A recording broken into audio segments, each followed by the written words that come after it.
Antonio Scenario. Hey Ian, how are you doing today? I'm doing fantastic because we are in this really fun series that I've been looking forward to doing for a long, long time called the Enneagram and Parenting, in which we're going to go type by type, examining how each of the types can up their parenting game and become more skillful at raising children. I love that we are getting a chance to do this. I love being a parent, and what a perfect thing to marry these two things together, parenting and the Enneagram. And we're on our third installment. So today we're talking about the Enneagram 3, the performer. Why don't you tell us a little bit more about the performer? Man, when a performer is healthy, when they're self-aware and skillful, they're wonderful parents. Their kids experience them as dependable, fun, optimistic, people who always are on the go. They have things to do. They want their kids to be involved in the action with them. I Right. told you earlier that I have a friend who's a 3, and he keeps a running list of things he can do with his kids. And I love that, right? That's great. But when they're on autopilot, like every other type, they can really cause relational problems with their children. They can work themselves too hard and not be available. They can be too image conscious, and kids eventually, especially in their teens, will start to pick up that Mm, that game is in play, and they can be distracted. yeah. So, what are a few tips for us today that the performer parent can put into practice to be more effective parents? Yeah. So the number one thing, the first tip is practice intentional listening. Mm, Now, performer parents who lack self-awareness typically are not great listeners. Threes often have told me that even while listening to their kids, they are mentally multitasking. They're thinking about, okay, what do I got to do next once this conversation is over? How am I going to do it? How can I do it as quickly as I possibly can? And here's the deal: kids are wicked smart. They know when they don't have your full attention. absolutely. You know what I'm saying? So we have to remember that if you fall into this pattern too often, kids will start to feel like they mean less to you than your work.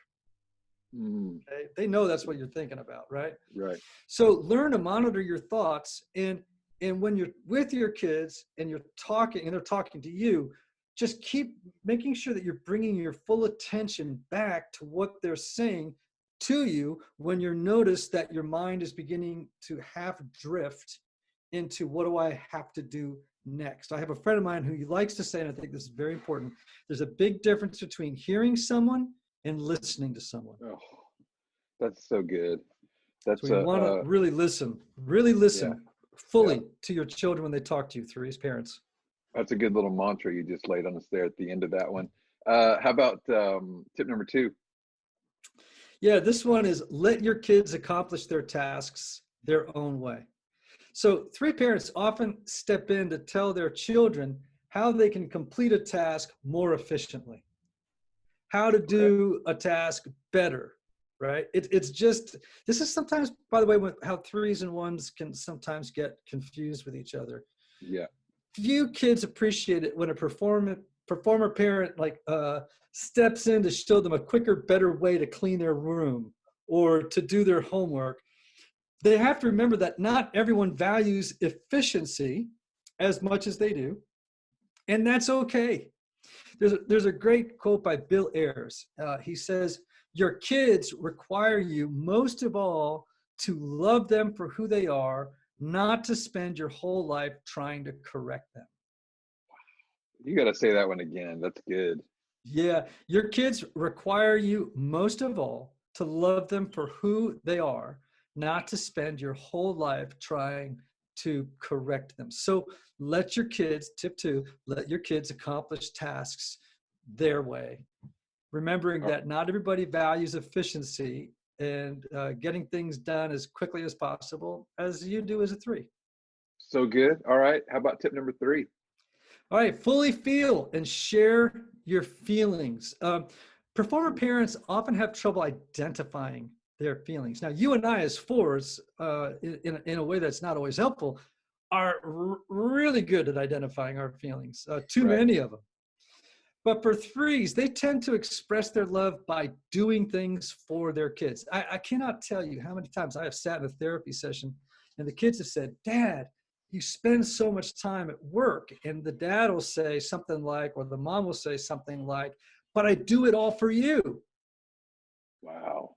So in the mind of the three, doing things for the kids is how it's sort of their love language, if that makes sense. Yes. Right? So Yep. I tell threes, practice fully feeling your emotions and openly sharing them with your kids. Practice hugging them and saying, I love you, for no other reason than it's true. There's a resource I like for helping threes develop a better emotional vocabulary. So if you went to positivepsychology.com/emotion-wheel, what you'll get is this graph that shows you all kinds of different feelings and names for those feelings to help you widen your vocabulary of emotions. Really, really helpful. Amazing. So, yeah, it's I really, love really that. great. Oh, I'm going to do that. That sounds great. Yeah. Well, we love you, performer parents. Anthony Skinner, I love you. I can't wait to do the Enneagram and parenting number 4. Yes, same. Looking forward to it. Thanks all.